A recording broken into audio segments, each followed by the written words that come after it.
एक संस्कारी बहू के 7 अनदेखे रूप। सुजाता हाथों में फोन लेकर रसोई की तरफ आ रही है। रसोई में सुजाता की बहू आरोही सिर से नाक तक घूंघट करके खाना बना रही है और पसीने से गीली है। बहू ये लो, गांव से तुम्हारे दादा ससुर का कॉल आया है। कह रहे हैं बड़े दिन हो गए हैं, अपनी बहू से बात नहीं की।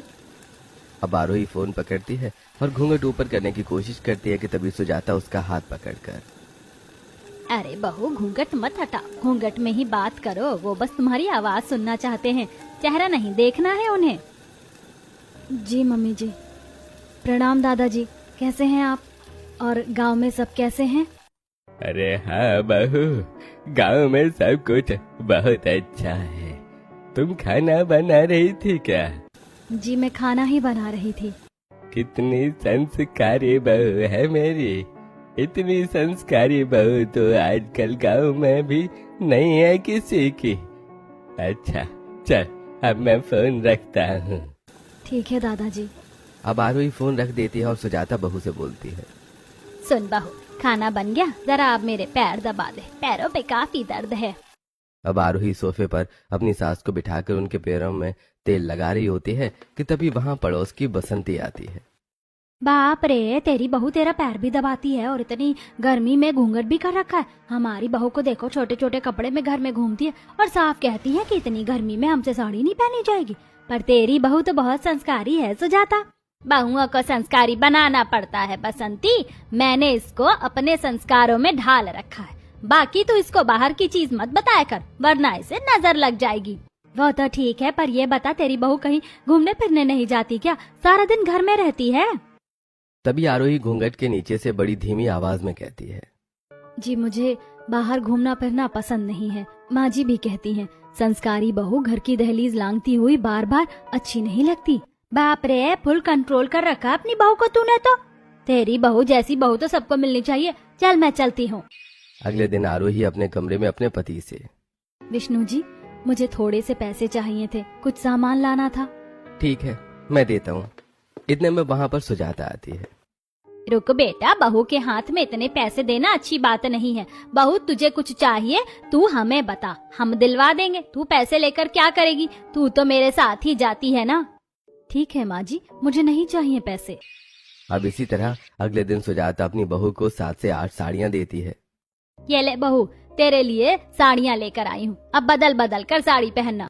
मम्मी जी, पर ये साड़ी तो बहुत ज्यादा भारी लग रही है और अभी काफी गर्मी है। तो क्या हुआ बहू, तू हमारी इकलौती बहू है, संस्कारी है। तू ऐसे भारी भरकम साड़ी नहीं पहनेगी तो कैसे पता चलेगा कि हमारे घर की बहू सज संवर कर रहती है, अपने पति से प्यार करती है। ठीक है माँ जी, मैं पहन लूंगी इन साड़ियों को। अब इसी तरह एक दिन घर के बाहर एक सास बहू की भयानक लड़ाई हो रही होती है। मसाला पैसों का होता है। बाल छोड़ मेरे, वरना गुस्सा आया ना तो यहीं सड़क पर पड़े पत्थर उठाकर तेरा सर फोड़ दूंगी। अच्छा, तू मेरा सर फोड़ेगी उससे पहले मैं तेरा मुंह नहीं तोड़ दूंगी। चुपचाप से पैसे दे, मेरे हाथ में सारा पैसा हथियाने की सोचती रहती है बुढ़िया।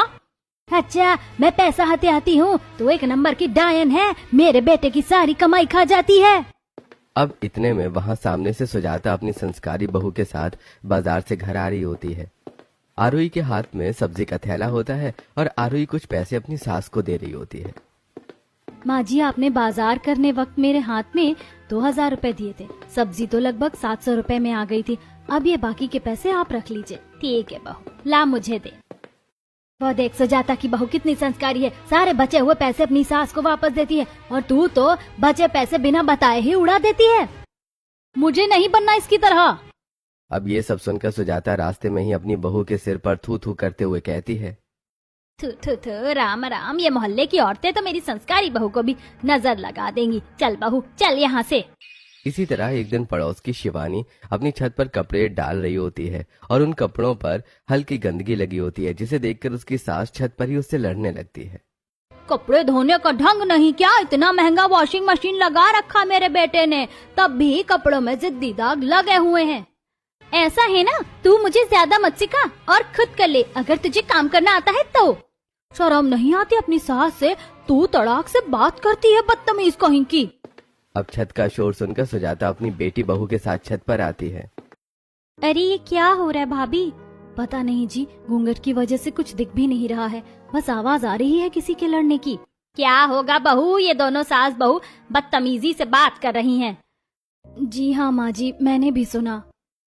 अब सुजाता की बहू को ऐसे धीमी आवाज में तमीज से बात करते देख सुमित्रा।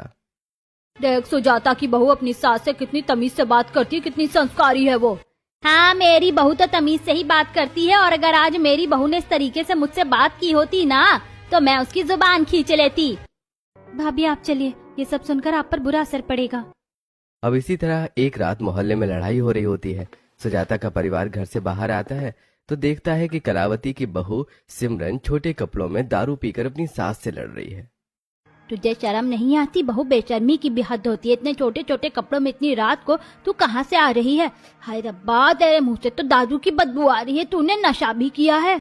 अरे बस कीजिए, क्यों तमाशा कर रही हैं? अब मैं अपनी मर्जी से अपनी जिंदगी भी नहीं जी सकती क्या? दूसरी तरफ सुजाता अपने घर की चौखट से यह सारा नजारा देखकर, बाप रे, कितनी गंदी बदबू आ रही है दारू की यहाँ तक, और कपड़े देखो कितने छोटे, रात के 2 बजे आई हैं ये इन छोटे कपड़ों में। पता नहीं आजकल की लड़कियों को क्या हो गया है।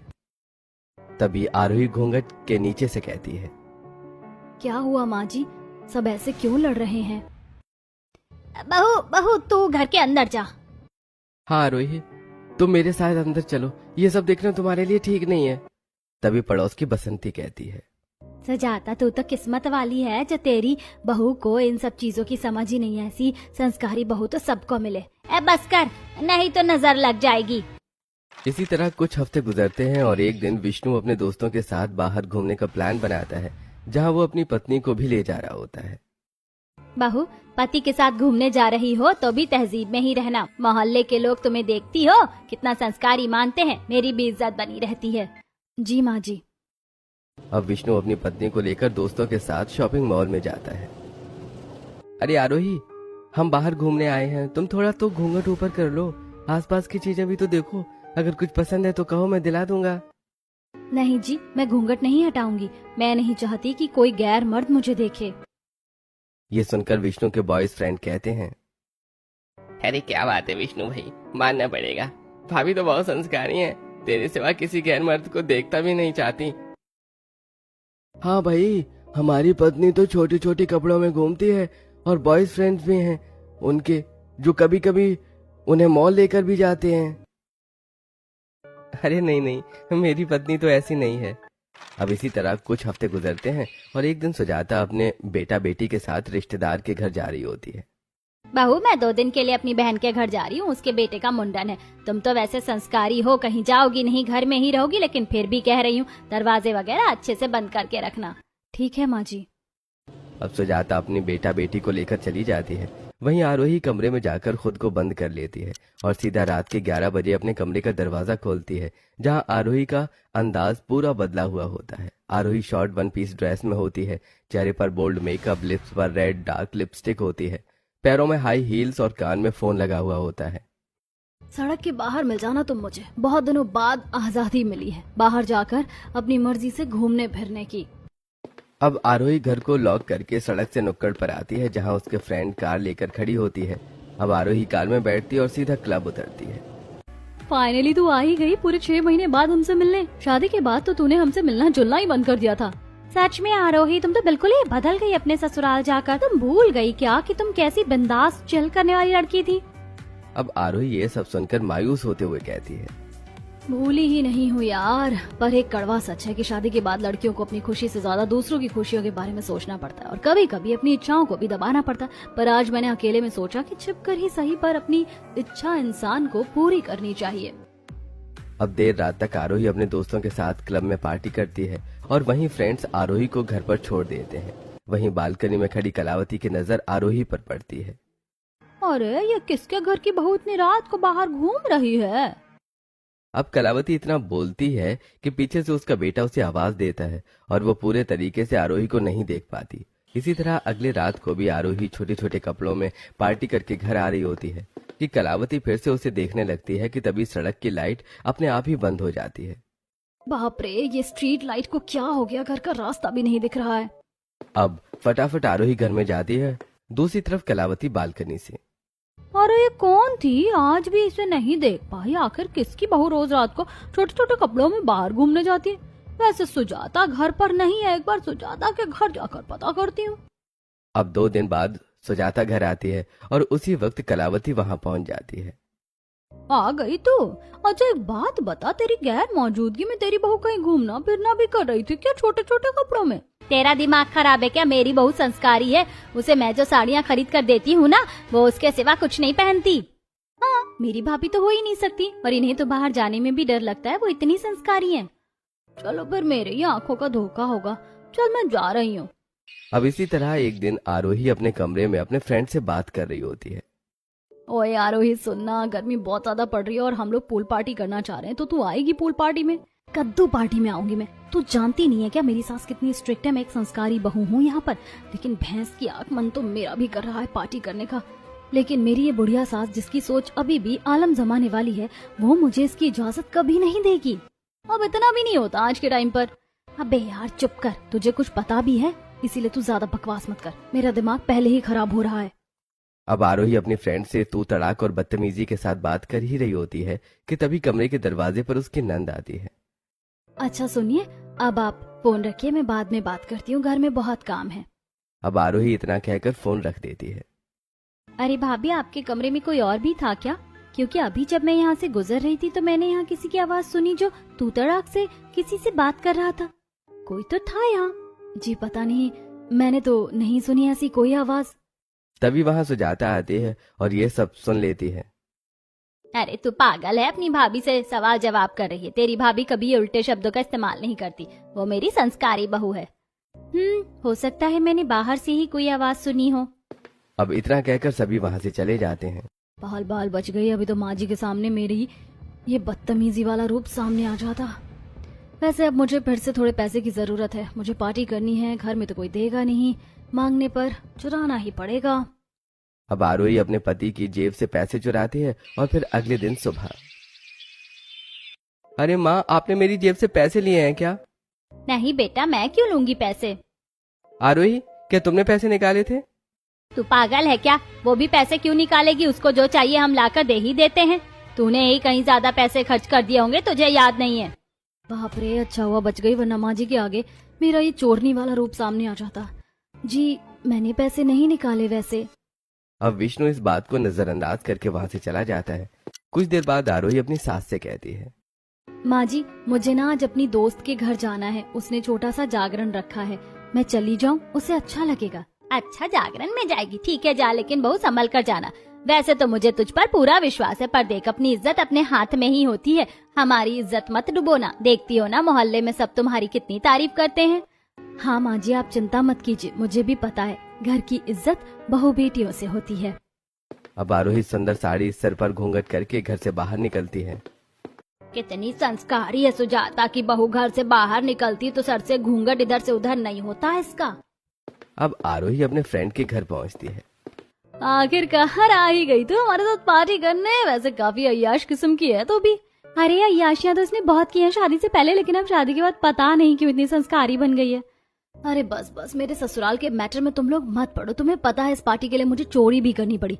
ये लो पैसे, चलो अब पार्टी करते हैं। कहाँ किया है तुमने पूल पार्टी का ऑर्गेनाइजेशन? अब छोटी छोटी बिकनी में आरोही अपने दोस्तों के साथ पूल पार्टी एंजॉय करती है। वहाँ पर वो ड्रिंक वगैरह भी पीती है। अब पार्टी करते आरोही इतनी मदहोश हो जाती है कि उसे समय का पता ही नहीं चलता, और सुबह की आई आरोही रात के 12 बजे अपने घर जाती है और उसके बाल थोड़े बिखरे होते हैं और चाल में लड़खड़ाहटपन होती है। बाहू फौरन घूंघट ऊपर कर। अब आरोही घूंघट उठाती है। इतनी देर कहाँ लग गई बहू? जागरण तो मुश्किल से 7 से 8 घंटे का होता है और तू सुबह गई थी। अगर 8 बजे भी वहाँ से निकलती तो 9 बजे 10 बजे घर होती तू, पर तू तो रात के 12 बजे घर आ रही। अरे जागरण में ही गई थी ना? हाँ रोही, तुम कहाँ थी इतनी देर तक? तुम्हारा फोन भी नहीं लग रहा था। जी मैं तो जागरण में ही गई थी। रुकिए, विश्वास नहीं होता तो मैं आपको तस्वीर दिखाती हूँ। अब आरोही फोन में माता रानी के पास खड़ी अपनी पिक्चर्स अपनी सास को दिखाती है। देखिए माँ जी, मैं जागरण में ही थी। वो तो बस मेरी फ्रेंड जब मुझे छोड़ने आ रही थी तो उसकी गाड़ी खराब हो गई थी और आसपास कोई मैकेनिक नहीं मिल रहा था, जिस वजह से इतना टाइम लग गया। अरे आप लोग क्यों भाभी पर इतना शक करते हो? हमारी भाभी संस्कारी है और वो संस्कारी ही रहेंगी। चलो भाभी जाओ, आप आराम कर लो। अब घबरा कर आरोही कमरे में जाती है, वहीं सो जाता है। पता नहीं बहू कहाँ से आई है, मुझे आज इसकी चाल में भी काफी लड़खड़ाहट दिख रही है। और जब ये बोल रही थी तो इसके मुंह से भी हल्की बदबू आ रही थी। छोड़ो, क्या पता मेरा वहम हो। वहीं दूसरी तरफ कमरे में आरोही अपने फ्रेंड को फोन करती है। ईशा यार, तेरा लाख लाख शुक्रिया जो तूने अपने घर में जागरण का सेटअप पहले से ही तैयार कर रखा था। अगर आज मैंने वहाँ पर तस्वीर नहीं ली होती तो मैं तो फंस ही जाती, और मेरी सास को तो पता चल जाता कि उनकी बहू घुमक्कड़ है, शराबी है, अय्याशी करती है बाहर। और मैंने तो आज दारू भी पी है, लेकिन फिर भी मैं बच गई। तेरे लिए तो जान भी हाजिर है। तेरी सास को कभी पता नहीं चलेगा तेरे ये अनदेखे रूप। जैसे तू पैसे चुराती है तो तू एक चोरनी भी है, तू अपनी मनपसंद की जगह पर झूठ बोलकर घूमती है तो तू एक नंबर की घुमक्कड़ भी है, छोटे कपड़े पहनती है तो मतलब तू चरित्रहीन भी है, और तू कितनी बदतमीजी से बात करती है। और भी बहुत कुछ है जो तेरी सास को नहीं पता, जैसे दारू एक अय्याश लड़की पीती है। अरे बस बस, मेरे साथ अनदेखे रूप मेरी सास के सामने कभी ना आए, मैं तो यही चाहती हूँ, जिसमें से आधे तो तूने ही बता दिए और दो ये हैं कि मेरे कुछ लड़के भी दोस्त हैं और मैं अपनी सास की तरह दान पुण्य नहीं करती। मुझे लीगली चीज लोगों को देना पसंद है, जबरदस्ती का नहीं।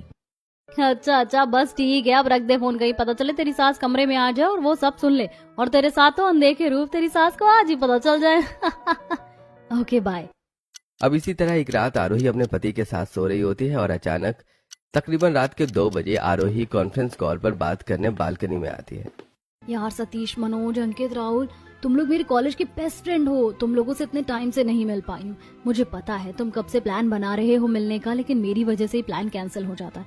पर मैं क्या करूँ, मैं अपने ससुराल वालों के आगे मजबूर हो जाती हूँ। अरे यार, तो कभी तो बाहर निकल, कब तक घर में रहेगी? हमारी दोस्त थी, हाँ, हमारी दोस्ती का क्या यार, 7 साल की दोस्ती है हमारी, कभी तो मिले यार, कभी तो प्लान बना। दूसरी तरफ विष्णु कमरे में आरोही को ना देखकर, अरे आरोही कहाँ है इस वक्त? 1 मिनट, कोई फोन पर बात कर रहा है, शायद आरोही है। कुछ लड़कों की हंसने की आवाज आ रही है। अब आरोही को ढूंढता हुआ विष्णु बालकनी के पास आता है जहां आरोही फोन पर बात कर रही होती है। अरे आरोही, तुम इतनी रात को किससे बात कर रही हो? कौन है फोन पर इस वक्त? अब आरोही घबराकर फोन काट देती है। जी वो मेरी एक फ्रेंड है, काफी परेशान है, मिलने को बुला रही है, शायद उसकी तबीयत ठीक नहीं है। अच्छा, मतलब तुम किसी लड़की से बात कर रही थी, पर मुझे कुछ लड़कों की हंसने की आवाज आ रही थी। नहीं, मैं किससे बात करूंगी जी, वो मेरी एक सहेली थी, बस मैं तो उसी से बात कर रही थी, वो मुझे बुला रही है। अच्छा ठीक है, तुम कल सुबह चली जाना, चलो अभी आराम कर लो। अब आरोही कमरे में जाके सो जाती है। अगर कोई लड़का होता ना आरोही, तो आज मैं तुम्हारे इस फोन को आग लगा देता, पर मुझे पता है तुम संस्कारी हो, हमने तुम्हें संस्कारी बनाकर रखा है और तुम ऐसी ही रहोगी। अब अगले दिन आरोही अपने सभी बॉयफ्रेंड से मिलने एक लग्जरी रेस्टोरेंट आती है। वहाँ वो लोग अपनी मनपसंद का खाना खाते हैं और हंसी ठहाका करते हैं। अरे भाई आरोही, इतने टाइम बाद मैं तुम्हें साड़ी में देखकर तो काफी अजीब महसूस कर रहा हूँ। तुम तो शुरू से ही छोटी छोटी वेस्टर्न कपड़ों में रहती थी, हैं? हाँ सही कहा। अरे सतीश, मनोज, अंकित, मेरा मजाक बनाना बंद करो। और अब मेरी शादी हो गई और शादी के बाद लड़कियों को अपनी सभी चीज बदलनी होती है। वो तो शुक्र है कि मैं झूठ बोलकर तुमसे मिलने आ गई, वरना अगर मेरे घर वालों को पता चलता कि मेरे लड़के दोस्त है तो वो मुझे जान से मार देते। ऊपर से मोहल्ले वाले, अगर उन्हें गलती से भनक लग गई ना कि उनके मोहल्ले की संस्कारी बहू ऐसी है, तो वो तो मेरी सास को ताने दे देकर मार देंगे। आरोही, तुम्हारी सास आ गई, जल्दी से घूंघट करो आरोही। कहाँ है मेरी सास? अरे यार, तुम तो मुझे फंसवा ही दोगे। कहाँ है मेरी सास? बताओ ना, वो मुझे देख तो नहीं रही। अरे शांत हो जाओ आरोही, ये मजाक कर रहा है। तुम पागल हो क्या? मेरी तो जान ही निकल गई थी। अब खाना खाने के बाद आरोही अपने फ्रेंड्स के साथ शॉपिंग करती है और फिर कुछ देर बाद घर आ जाती है। तभी घर आते वक्त आरोही एक ऑटो रिक्शा वाले से लड़ रही होती है। तो अपने आप को ज्यादा होशियार मत समझ, साले कुत्ते कमीने हरामजादे। तूने मुझे बोला कि तू मुझे यहाँ तक 50 में छोड़ेगा, और अब यहाँ तू मुझसे 400 रुपए मांग रहा है। मैंने तुझे 500 का नोट दिया, फौरन 50 रुपए काट कर मुझे मेरे सारे छुट्टे पैसे वापस कर, वरना मैं तेरी छुट्टी कर दूंगी।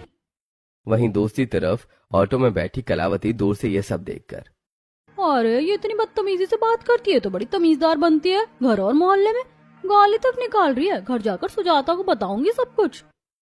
अब रात को आरोही रसोई में खाना बना रही होती है। और कलावती घर में दस्तक देती है और सारी बातें सुजाता से कह देती है। तेरा दिमाग खराब है क्या? मेरी बहू ऐसे शब्द अपने मुंह से नहीं निकाल सकती।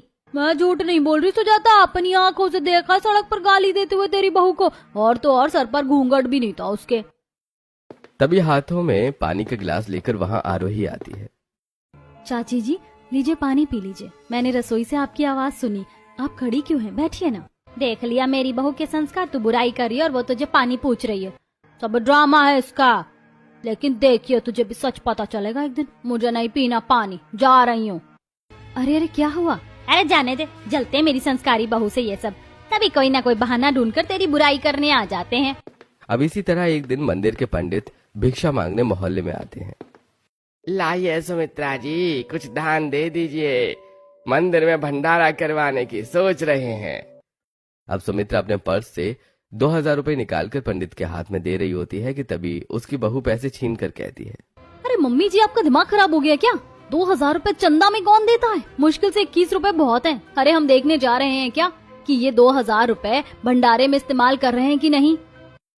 अरे बाप रे, कितनी चालाक और चंट किस्म की हो तुम। अरे रखो अपने पैसे, मुझे नहीं चाहिए। अब इसके बाद पंडित सुजाता के घर के पास आता है।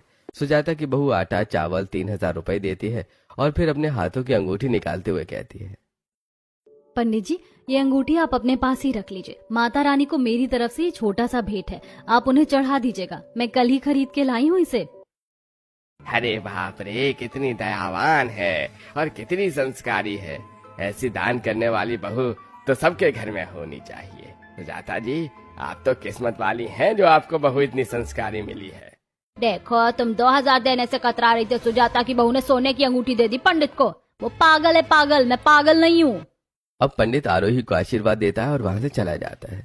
अब आरोही जब देखती है कि मोहल्ले के लोग अपने घर में घुस चुके हैं और साथ भी दूसरे काम में व्यस्त हो गई है, इसका फायदा उठाकर आरोही अपने चेहरे पर रुमाल बांधती है और हाथ में चाकू लेकर पंडित के पास आती है। अरे ओ पंडित, चल चुपचाप से जो मैंने तुझे अभी सोने की अंगूठी दी है ना, वापस कर, नहीं तो ये चाकू तेरे इस मोटे पेट में घुसाकर से बीच से फाड़ दूंगी।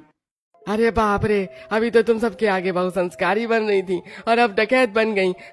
अरे रुको, देता हूँ तुम्हारी अंगूठी, पर मुझे जाने दो। अब पंडित घबराकर सोने की अंगूठी आरोही के हाथ में देता है। आरोही अंगूठी लेकर घर में आती है। वहीं बालकनी से ये सारी लीला बसंती देख लेती है। अब आरोही घर में घुसकर रुमाल हटाकर मंदिर के पास जाकर बैठ जाती है। तभी वहां पर बसंती आती है। अरे सुजाता तेरी बहू कहाँ है? मेरी बहू कहाँ होगी? वो मंदिर में बैठकर रामायण पढ़ रही है। क्या हुआ, तो इतनी परेशान क्यों है? अरे कुछ नहीं, अभी मैंने अपने घर की बालकनी से देखा कि एक औरत अपने मुंह पर रुमाल बांधकर पंडित को चाकू दिखाकर उससे वो सोने की अंगूठी मांग रही थी जो तेरी बहू ने उसे दिया था।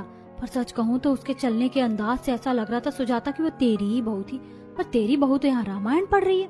अरे होगी कोई लालची चोरनी चालाक बहू जो ये कर रही होगी। मेरी बहू तो रामायण पढ़ रही है, छोड़ जाने दे, हमें क्या।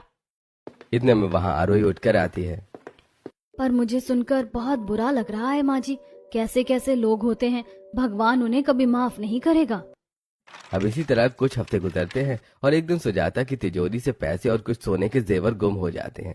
सुजाता के घर में टेंशन का माहौल होता है। पड़ोस के लोग भी वहां इकट्ठे होते हैं। पता नहीं कहाँ चला गया, रात को ही मैंने तिजोरी के अंदर पैसे रखे थे और मेरा एक कीमती हार था, वो भी नहीं मिल रहा। माँ आपको अच्छे से याद है कि आपने अपनी चीजें तिजोरी में ही रखी थी? देखो मैं यहाँ पर कब से खड़ी हूँ और सामान अब तक नहीं मिला। मेरी मानो तो घर की तलाशी ले लो और पहले अपनी बहू का ही कमरा देखो। क्यों, बहू का कमरा क्यों बोल रही है? तुझे लग रहा है कि चीजें मेरी बहू ने चुराई हैं? अरे बसंती का कहना वो नहीं है सुजाता, हम तो बस ऐसे ही बोल रहे हैं। तुम जाओ, हमारे फैमिली मैटर में मत बोलो, मैं ढूंढ लूंगी अपना सामान। अब सुजाता को घर के किसी कमरे में अपने पैसे और गहने नहीं मिलते, लेकिन सुजाता इस बीच ये देखती है कि उसकी बहू काफी घबराई हुई है और उसके चेहरे पर टेंशन बनी हुई है। अब इसी तरह 3 से 4 दिन निकल जाते हैं। तभी एक रात सबके सोने के बाद आरोही छोटे छोटे कपड़ों में अपना बैग पैक करके बाहर निकलती है घर से और उसके घर के बाहर एक गाड़ी खड़ी होती है जिसमें 4 लड़के होते हैं। अरे आ गई आरोही, हमें तो लगा था तू आएगी नहीं, चल अब गाड़ी में बैठ जा। सुनो, मैं ये ठीक तो कर रही हूँ ना? अरे इतना रिग्रेट मत कर आरोही, तू भी जानती है कि तू इस फेक पर्सनैलिटी में अब घुटन महसूस कर रही है। अरे हाँ, और जहाँ घुटन महसूस हो वहाँ रहना बेकार है। देख हमारे पास दारू भी है, पी ले, इससे तेरा माइंड फ्रेश हो जाएगा। ले पकड़ दारू की बोतल। अब आरोही दारू की बोतल पकड़ती है कि उसके हाथ से बोतल छूट जाती है। वहीं ये आवाज सुनकर बसंती घर से बाहर निकलती है और वो आरोही को 4 लड़कों के साथ छोटे छोटे कपड़ों में खड़ा देखकर चिल्लाते हुए कहती है, बाप रे बाप, तू इतनी रात को बहू इन 4 लड़कों के साथ क्या कर रही है? और इतने छोटे छोटे कपड़े, हाथ में ये बैग, कहीं ये लड़के तुझे इस गाड़ी में बिठाकर यहाँ से ले जाने तो नहीं आए? सुजाता, जल्दी बाहर देख अपनी संस्कारी बहू के अनदेखे रूप। अब बसंती की आवाज सुनकर आरोही के ससुराल वाले घबराकर बाहर आते हैं। धीरे धीरे मोहल्ले की सभी औरतें वहां इकट्ठा हो जाती हैं। बहू, ये सब क्या है? तू इन छोटे कपड़ों में और ये जमीन पर शराब की बोतल टूटी हुई है, और ये 4 लड़के कौन है? हमने तो तेरा ये रूप कभी नहीं देखा। आरोही, ये लड़के कौन है? तुम तो मेरे अलावा किसी गैर मर्द को देखती तक नहीं थी। बहू, हमने तो आज तक तेरा ये रूप नहीं देखा। पहला, तुझे इन छोटे कपड़ों में देखकर लगता कि तू चरित्रहीन है। दूसरा, नीचे शराब की बोतल गिरी है जिससे लगता कि तू शराबी और अय्याशी भी है। तीसरा, तेरे पीछे ये 4 लड़के खड़े हैं, इसका मतलब तू लड़केबाजी भी करती है। और चौथा, और ये बैग लेकर जा रही है, पक्का इसमें चोरी का सामान है, मतलब तू चोरनी भी है। 5वां, मैं बताता हूँ माँ। अब इसके ये अनदेखे रूप देखकर मुझे लगता है कि ये घुमक्कड़ भी है। ये झूठ बोलकर बाहर घूमने भी जाती है, पार्टी करती है। माँ, और अब तो मुझे लगता है कि भाभी का एक और रूप है, छठा रूप, बदतमीजी वाला, जिसमें भाभी बदतमीजी से लोगों से बात करती है। उस दिन कमरे में यही थी जो बदतमीजी से बात कर रही थी। बदतमीजी, मैंने तो इसे गाली देते हुए देखा सड़क पर। और अब 7वां रूप मैं बताती हूँ इसका। ये बहुत ज्यादा दान पुण्य करने वाली बनती है ना, लेकिन सच तो ये है कि उस दिन पंडित को चाकू दिखाकर वो सारा सामान इसी ने छीना। ये चालाक भी है। बहू, तूने अपने ये 7 अनदेखे रूप हमसे क्यों छुपा कर रखे थे? तू इतनी बड़ी गद्दारी क्यों कर रही थी हमारी पीठ पीछे? अब जब एक के बाद एक आरोप जब आरोही पर लगते हैं तो आरोही की आंखें नम हो जाती हैं। तभी आरोही के दोस्त कहते हैं, देखिए, आप लोग हमारी दोस्त को गलत समझ रहे हैं। उसके लिए उसका ससुराल बहुत इम्पोर्टेंट है और वो कोई लड़का बाज नहीं है। उसे अपने पति में फुल इंटरेस्ट है और ये बहुत अच्छी लड़की है। साथ ही खुलकर जीना बहुत इसे पसंद है, लेकिन अब इसका माइंड डिस्टर्ब हो चुका है क्योंकि अब वो यहाँ खुलकर जी नहीं पा रही है। बाहू, क्या ये सब सच है? मतलब हम तुझे काबू कर रहे थे? अब आरोही रो रो कर अपनी अंदर की तकलीफ सबसे कहती है। हाँ माँ जी, कहीं ना कहीं यही सच। आप लोगों ने अपनी खुशियों के चक्कर में कभी मेरे बारे में जानने की कोशिश ही नहीं की, मुझे क्या पसंद है क्या नहीं। और फिर आपकी खुशियों को समझते समझते मैं अपनी खुशियों को मैंने दबाना शुरू कर दिया।